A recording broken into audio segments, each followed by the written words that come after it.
Chem family, it's me, RaSekhi, your African holistic health nurse for Kemetic Wellness, and I'm back with another video. Welcome to everyone who is new and to everyone who is returning. Today we're going to be talking about Ancestors Day, and I am veggie backing on a video that I did on my channel about 2 years ago. It's called The Consequences of Celebrating European Holidays. And I'm going to post this video on my YouTube, and I will link that video in this one. Okay, so in that video, I talked about why I only give my attention to African-centered holidays. All right, and greetings to everybody who is joining. Okay. I realize that a lot of people never think about this, and they go along with certain holidays because they don't know of an alternative. And so that's why we're going to be talking about this today, okay? Because whenever you remove something, you want to replace it with something else. Otherwise, it creates somewhat of a void. Okay, so I'm going to be talking about a cultural alternative to Halloween for those who want to have an alternative, okay? But before we do that, if you've never seen my face before, my name is RaSekhi Kemetic. I am a licensed registered nurse and energy healer, and I'm also the founder of Kemetic Wellness. At Kemetic Wellness, our goal is to restore Ma'at in our community, and we do that by teaching our classical African culture. And we use 4 healing modalities. That will be language, which is the Middle Netter, energy healing, which is RaSekhi Kemetic Reiki, nutrition, and sacred movement. Okay, if any of that resonates with you, I am teaching a course on energy healing, energy medicine in person in Columbus, Ohio this October. Okay. It is the Kemetic Reiki program for anyone who's interested. The enrollment for that closes on October 4th. So go ahead and sign up for that now. Okay. I also have classes that are available online, and I will leave the link to that in the description of this video on YouTube. Okay, so now let's talk about Ancestors Day. So I came across Ancestors Day last year, actually, and it was one of my friends over at Temple of Anu. His name is Majuti. So shout out to Majuti, and peace to everyone who is sending hearts and love to you all too. Okay. So yes, thank you to Majuti for inspiring this video. He hosted Ancestors Day at his home last year, and he invited me to celebrate with some of our mutual friends and his family, and I really enjoyed the experience. So I want to share a little bit about what Ancestors Day is for you all, and also give you a little bit of history. So let's get into the history, okay? So what people know as Halloween is somewhat of a watered down version of an ancient ritual that occurs amongst many indigenous cultures around the world, okay? So many different traditions have ancestor holy days. That's what a holiday is. It's a holy day, okay? And so during this time of the year, tomorrow will be the first day of October, okay? This time of year, we experience a lot of different interchanges. I know for myself and some of my friends, there's kind of this feeling of unknowing, like you're not certain of what's going to happen at this time. And there's a reason for that. The realm between the spiritual and the physical are much more interconnected at this time because the veil is very thin between the spiritual and physical realms. And so all of the forces that be, the astrological forces, the spiritual and metaphysical energy that's happening at this time makes it a very, very good time to connect with our ancestors. So this is actually a very sacred time, but a lot of us don't use it that way because we are not connected to that information and we don't know. Instead, most of us are following Western traditions with the practice of Halloween, dressing up as whatever, dressing up as celebrities or silly things. And so it's become a very commercialized practice. It's become a very empty ritual. Okay. And what we should be doing this time, which would empower us, is to our ancestors. Okay. We should be using this time to honor our ancestors. So when we honor our ancestors, it is a form of strengthening us. It strengthens us. Okay. We give them the energy in the spiritual realm to protect us here in the physical realm. Okay. I may in a future video speak more about how I am doing ancestral work right now at this time. And that's one of the things I'm going to focus on this October. But we'll start off with this video. So, of this holiday. I'm going to repeat that because I see that there's some connection issues here on Instagram. I don't know what's going on today. I've been here for literally an hour trying to shoot this video on my computer. Wasn't supposed to go live and decided, you know what, I'm just going to go live on Instagram and do this video, and now connection issues. So anyway. All right, so before I get into what I will be doing for my ancestors this October, I'm going to give you a little background on the Kemetic history of this holiday, okay?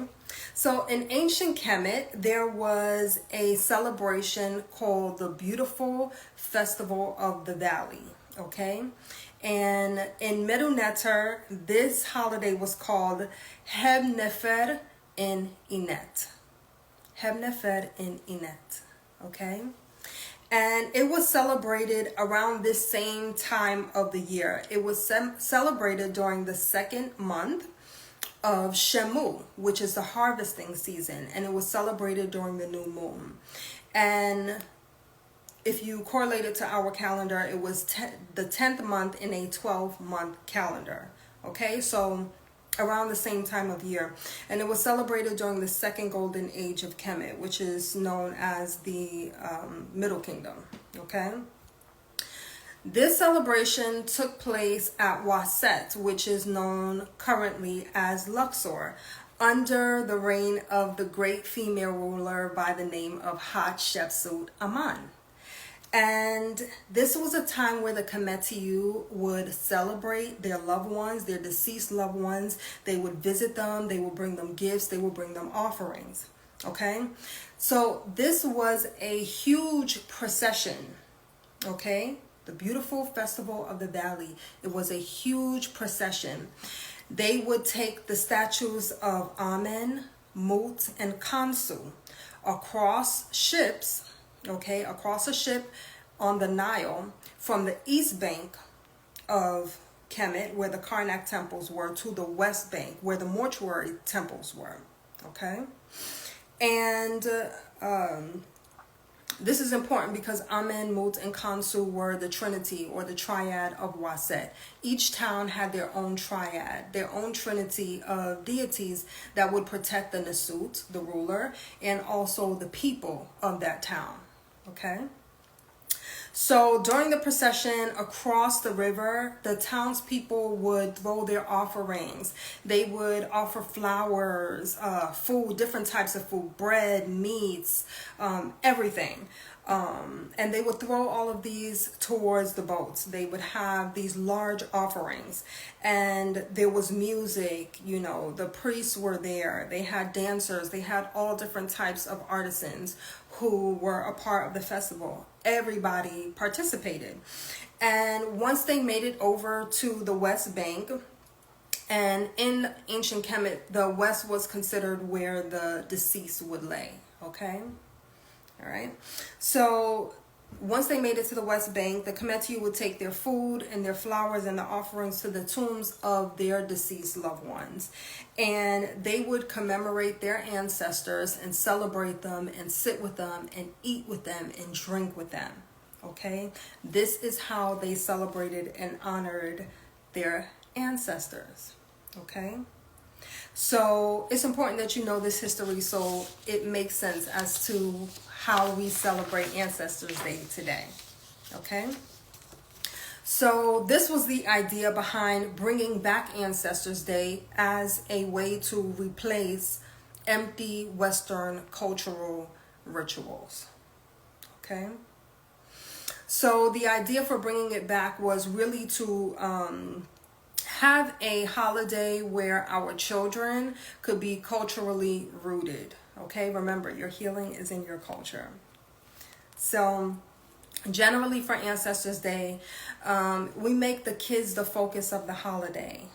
So the kids are the focal point for Ancestors Day, but everybody can participate. It doesn't matter whether you're single, you're married, you have children, you don't have children.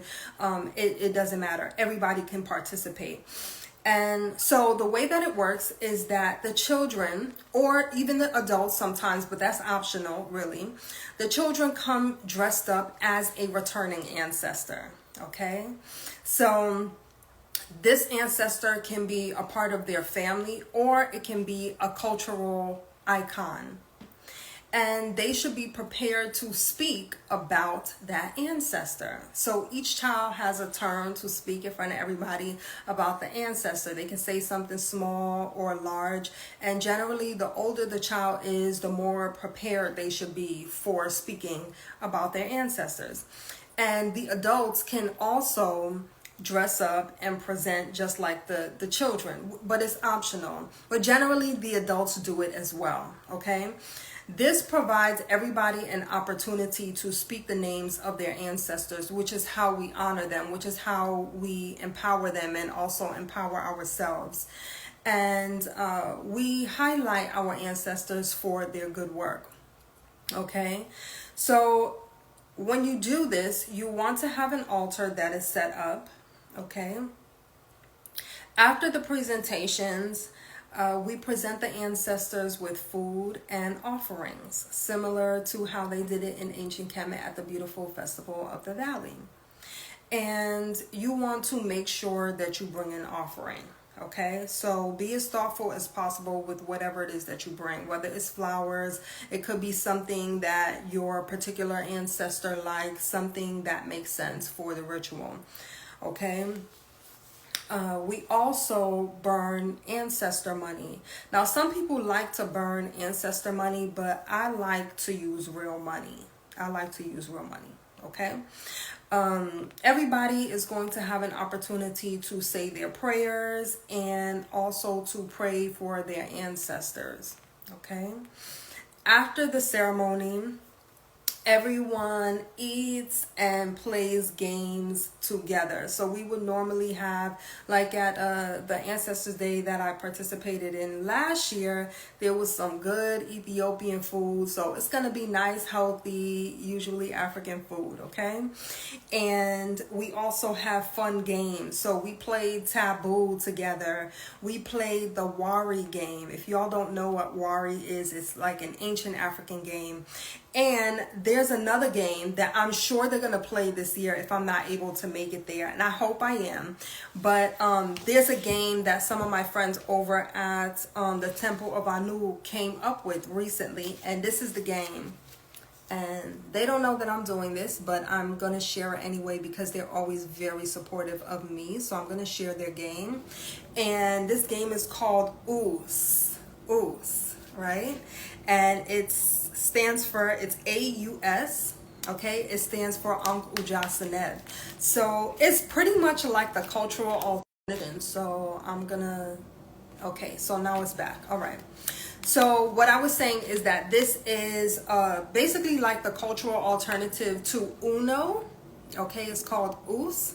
And it's a really fun game. I actually played this at the recent RaSekhi reunion in Atlanta. And they liked it. They loved it. And it's really cool because it has, let me turn this way. It has Kemetic symbols on it, like this. All right, like this. Very, very, very cool game. Okay, I just wanted to show you all that for a minute. So we play games. Oh, and you can actually get this at mesurawcreations.com. Very cool game if you want a cultural alternative to Uno. Okay, so we ate, we played games, and it was great. It was a really, really awesome celebration. Everybody feels a lot more proud of themselves after speaking about their ancestors. It gives you a sense of pride in who you are, and it's a lot more fulfilling than just the empty celebrations that I see for Halloween. So yeah, it's an opportunity for the children also to shine, and for us to lift them up. Okay, it's a great family event, great community event, and I wanted to share that with you all for those of you who are looking for cultural alternatives to some of the Western holidays. Yeah, so that is it for this video. I hope you enjoyed it. I hope you found it helpful. Give me your take on it, if you will be celebrating Halloween this year, or if you will be doing cultural alternatives such as Ancestors Day, or if you want to do both. If you're going to be celebrating Halloween but you still want to keep it a little bit more culturally rooted to give it balance. Okay, I hope you enjoyed this video, and I'll see you all in the next one. Peace.